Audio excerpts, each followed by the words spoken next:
Hi, students. I am here with a good buddy of mine. This is Ulysses Vargas, and he is a special education aide at a local nonprofit. It's called the Help Group.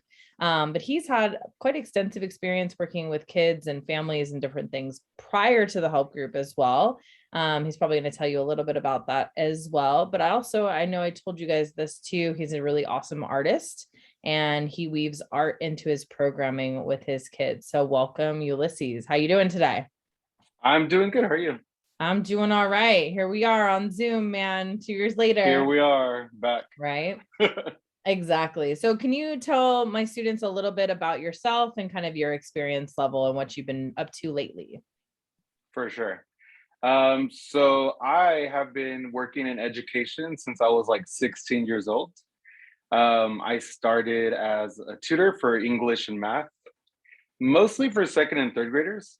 And once I graduated high school, I just kept doing that for a while, and I moved on to an after-school program called LA's Best, which is a huge after-school program that works with LAUSD.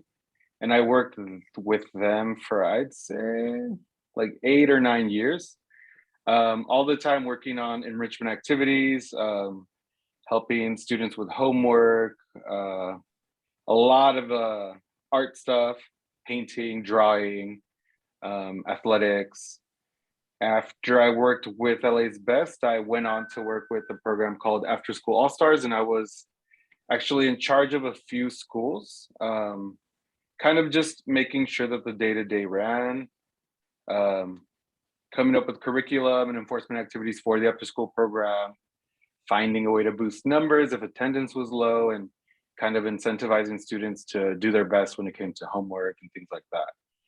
After I finished that, that's when I found the help group, and I've been working with them for about 6.5 years now. Wow. Um, yeah, I mostly work with adults, anywhere from ages 18 to 22, doing transitional programs.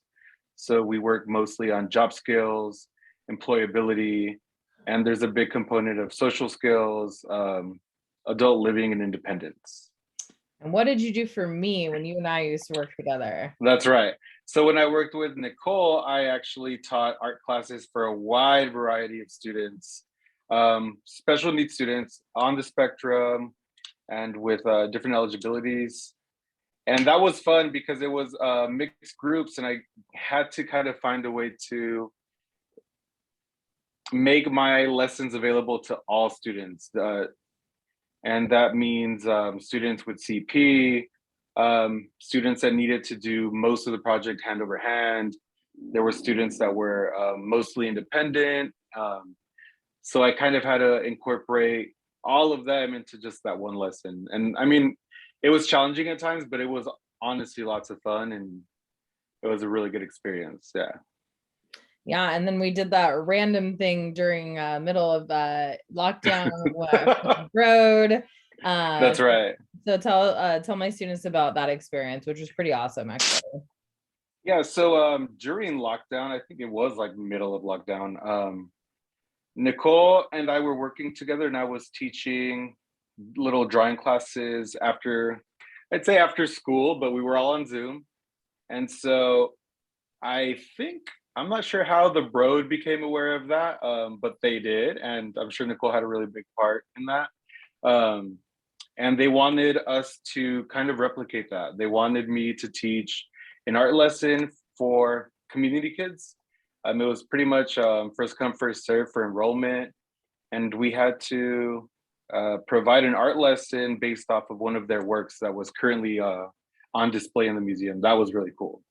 The Broad was one of my highlights of that year. And you got a private tour of the Broad I as did, well. yeah. Yeah. So yeah, so you never know, different things when you have different experience working in the field. He has an awesome art background, but he kind of weaves in his abilities with art as well as kind of working with his students too. So let's get into my students' questions. Okay.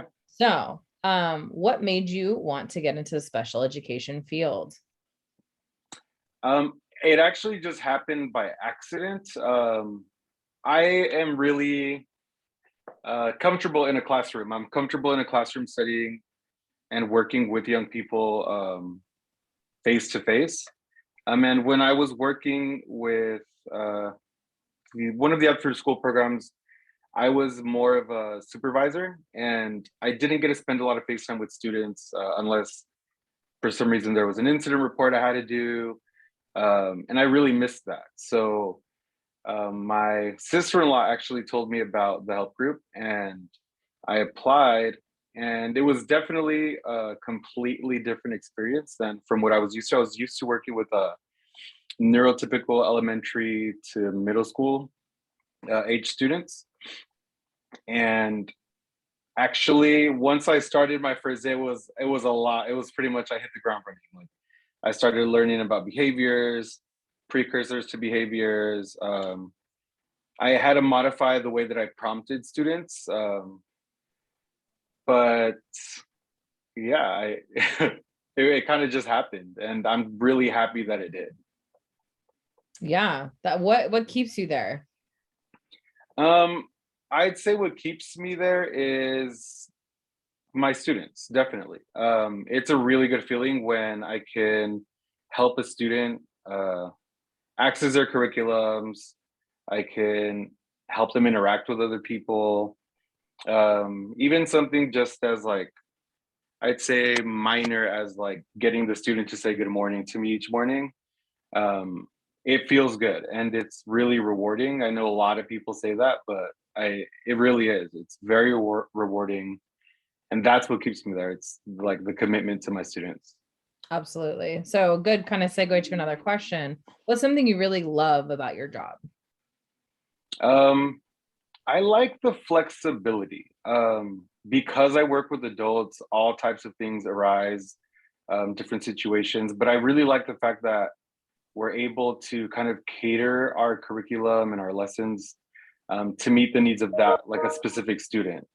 We have overall goals that we're meeting as classrooms for transition, but it's my job to kind of like figure out how can I help these kids that might be having a little more trouble with the material. How can Mhm. I help them figure it out? How can I help them learn what we're teaching? um, and we can be really flexible with that. Yeah. Many of my students are interested in knowing what's the most challenging part of your job. Hmm, that is a good question. I would say for me personally, the challenging part would be um, I'd say like first days, like when I'm first introduced to a specific student that might need a little bit more support. That's the most challenging thing for me because I have to, like I said, hit the ground running. I have to figure out how I can help them, what they need more support in. Um, but it's once I get a little more time with them, then it's cake. I figure it out pretty quickly. Yeah, no, definitely. Once you figure out what kind of makes them tick, right? So, Exactly. yeah. What, so a lot of the students are asking, what does your day-to-day duty, responsibilities as a special education aide, what do you have to do? I think for me, it's a lot. So Yeah. because we work with adults, it's a lot. But my day to day looks like helping them off their transportation and helping them find their classrooms. Right now with COVID, we're doing daily check-ins and we're taking their temperature. So I help them with a lot of that. Um, Once we're all settled in the classroom, then we start with our warm-ups, and it could be mathematics, it can be reading, writing, journaling, and all of these things with like an emphasis on kind of like the real world. So if we're doing math, we're making sure that it's functional math. I'm going to spend $2 at the store. I have $3. How much change should I get back? That kind of thing. Once they've done their warm ups, then we're doing our job training, which for me is painting and woodworking. Right up We your spend, alley. yeah, it's really honestly, it's the best. I help them with that. with whatever project they're working on. And then after that, we have a couple breaks, lunch break, and then we go right back to academics. And again, they're functional academics, so all of our subjects are have the emphasis of the real world application. And why? So my students may not know about your students. So Yeah. why are your young adults doing more of this functional kind of curriculum as opposed to more academic curriculum? Okay. Um, so our students, the goal of our program is to help them be employable, help them find jobs that they like, and have them succeed in those jobs. When they go into the community with our job coaches, they are being supported by a job coach. And that might not always be the case once they leave. And so what we're trying to do is we're trying to teach them things like executive function. We want them to be able to know what things would be appropriate at a job site to do or inappropriate. And a lot of it is a huge emphasis on safety. We want them to know how to keep themselves safe from the community, strangers, even nowadays, patrons of the stores that they might be working at. And that's why we focus so much on real world applications. We do a lot of travel training as well. It's an integral part of our program. And again, with so that we kind of emphasize safety, and we want them to get from point A to point B safely and without any issues. So with the travel training, that's interesting to bring that up. So what do you guys do? Do you guys take the public bus? Are you taking a subway? Like, what are you guys doing to like get to and from? Okay. We usually take buses, the Dash, the Red Line, whatever is available. And at times we do take subways. Just depends on how far we're going to go out. And we usually try to get the students. I always say kids because they're younger than I am, but they're Right. adults. Right. So we usually try to get the students to pay attention to, okay, like we got on at this stop. This is the stop we're getting off at. After we get off, where are we going next? We want them to be aware of all those things. We don't just want to tell them, hey, we're getting off now. Oh, it's time to go to the bus.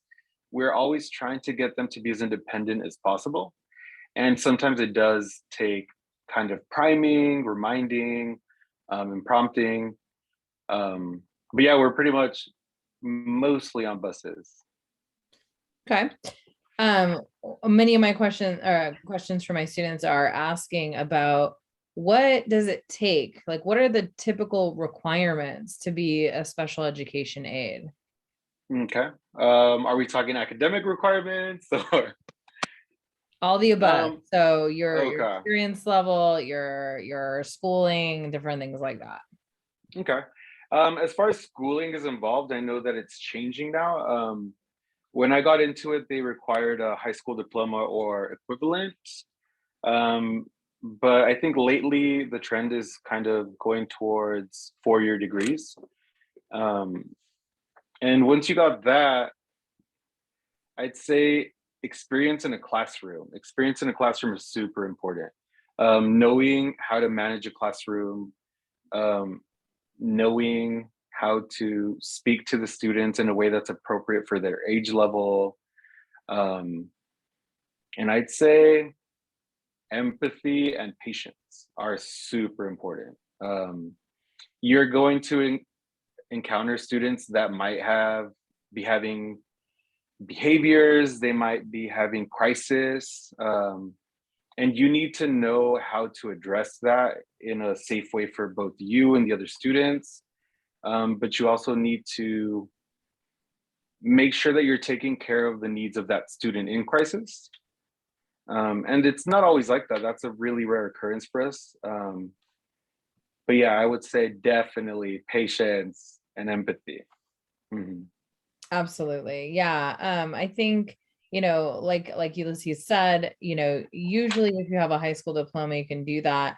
Most of my students are child development students, and so they've got a couple units under their belt right now, Yeah. some more than others, of course. But But yeah, you are absolutely right. Most programs are leaning towards a 4-year degree, and that's in like psychology or child development or teaching in general, like if it was a liberal studies kind of situation. So yes, it is moving towards that 4-year degree, but in certain instances and different places, like LA Unified, for example, you have to pass a test to even be a TA, right? So it just Hmm. depends on kind of where you're applying. So this whole class that I'm teaching these students is all about different careers.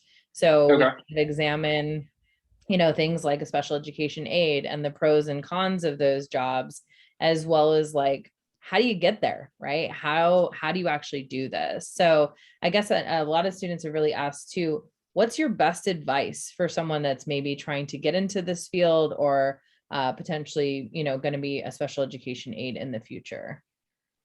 I would say try to spend time in a classroom, like a special ed classroom, before even applying. Try to volunteer, see if the schools are allowing that. I know that the programs that we work at, they allow you to volunteer quite a bit. And that was pre-COVID. I'm not sure if COVID changed that. Yeah. Um, but you kind of want to get a feel for what you're getting into. Um, you kind of want to get a feel of that before you apply because different programs have different levels of, how do I say, the students have different levels of impaction. And so sometimes you are going to deal with higher functioning students that are going to be coachable, but sometimes you're not. Sometimes those same students, they're going to be aggressive, non-compliant. You kind of just want to get your feet wet if you can, before you make that decision. Um, I mean, that's my best advice. I couldn't agree with you more. I feel like a lot of people say, "Yeah, I want to work with kids that have autism." I'm like, "Cool. Have you ever seen a kid with autism before?" Right? Like, Yeah, and it's like, and I think people have a misconception about some of these things, and I think you're absolutely right. And I do tell my students this too: go volunteer, go do an internship, find out what you like about a job, what you don't like, and kind of how you can move forward. Because yeah, you're right. Before you apply for a job and get yourself into something, you're like, "Whoa, I can't really handle this," or "this isn't for me." I think you're right. By getting some of those volunteer experiences is huge. So, that's a big thing I stress to my students. It's like, how do you build your resume too? Like, yes, getting into the field, you're a student, go and volunteer. There's lots of places. COVID has put a damper on a lot of those things because obviously, some people are still doing virtual stuff. So it just yeah, depends. But the more experience, the better. And just trying to, like you said, almost like get your feet wet kind of thing. So I totally definitely. agree with you. All right, let's see. I have some very like specific questions too that were pretty Okay. good. So we're gonna get into those. So all right, let's see here. Okay, this is interesting. It's an interesting question. So, how do you think the separation of special education and general education affects the students in each group on their social level? That's a great question. That is a great question. I feel like I'm, taking a test now. You're not taking a test. It's just, it's just your more your opinion. How does it Yeah, affect definitely. the social realm? So, Um, our schools are the company that I work for. We we run the gambit. Like we have students that you would consider to have Asperger's syndrome to students on the spectrum that are nonverbal. Um, and my program specifically, we have a wide variety of students with a wide variety of needs. Socially, I kind of like the fact that we kind of blend them together. A lot of our socializing, our enrichment events, we mix all of the students together. So again, you're going to have a student that's a little more nonverbal. Maybe they're a little more resistant to socializing with people, even to be around people. And you'll have other students that are, again, quote unquote, higher functioning, um, kind of just sitting next to each other, like hanging out. And I really like that because you see them interacting in whatever way that they can. And a lot of the times you'll see students helping each other out, like, oh, like you want some punch, so let me get that for you. Um, I think that it helps them too because they get to see that there are other kids that are like them, other kids that kind of fit in that little box that they're in as well. They don't feel so alone. And I think that's one of the things that I like about our programs is that they get to they get to interact with students that are similar to them, with adults or people that are similar to them. They kind of have an understanding of their needs. Yeah, absolutely. And someone they could socialize with and make potential friends.